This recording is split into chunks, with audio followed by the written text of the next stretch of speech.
Good morning guys. সকাল সকাল ঘুম থেকে উঠে দেখি আমি শিলিগুড়ি পৌঁছে গেছি। আর চারদিকে চায়ের বাগান। সকাল 6টার সময় বাস থেকে নেমে পড়লাম। বাস থেকে নেমে দেখি আমরা যে ট্রাভেল এজেন্সি বুক করেছিলাম সেখান থেকে গাড়ি চলে এসেছে।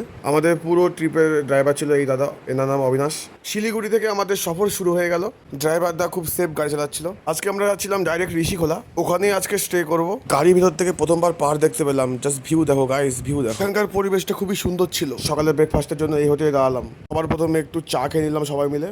টুথব্রাশটা আমার ব্যাগের মধ্যে ছিল, তাই দাঁত ব্রাশ না করে চা খেয়ে নিলাম। আমাদের এখানে পাইতে পোষা কুকুর দেখি সব রাস্তা রাস্তায় ঘুরে বেড়াচ্ছে। ট্রিপ শুরু না হতেই আমরা ঢালাও খরচা করা শুরু করে দিই, যাচ্ছে তাই খরচা করি।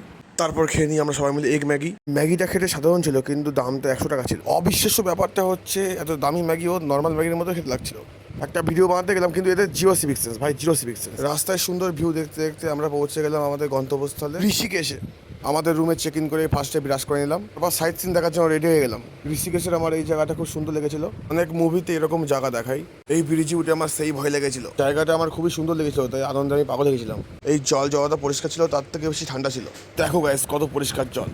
একটা সুন্দর ভিউ পয়েন্টে আমাদের খাবার পরিবেশন করা হলো। দুপুরের মেনুতে ছিল ভাত, তরকারি, পাঁপড়, ডিম আর ডাল। খাওয়া দাওয়ার পর সন্ধ্যেবেলা স্ন্যাক্স আসলো, পকোড়া আর চা। চাটা খেয়ে আমরা রেডি হয়ে গেলাম বনফায়ার করতে যাওয়ার জন্য। হোটেল থেকে চিকেন বারবিকিউ করে দিল আমাদের জন্য। বারবিকিউয়ের মাংস খাওয়ার জন্য সবাই আমার আকর্ষণে তাকিয়েছিলাম। বনফায়ার করে অনেক গান করা হলো, অনেক গল্প করা হলো বন্ধুদের মধ্যে। তারপর শুরু হলো সেই ভাসান ডান্স। রাতের মেনুতে ছিল রুটি, মাংস আর দুপুরের তরকারি। রাত অনেক হয়ে গেছিল আর কাল সকালে সাইট সিন দেখাও ছিল, তাই জন্য তাড়াতাড়ি খাওয়া দাওয়া করে নিলাম। বাই গাইস, দেখা হবে নেক্সট পরের ফালতু ব্লগে।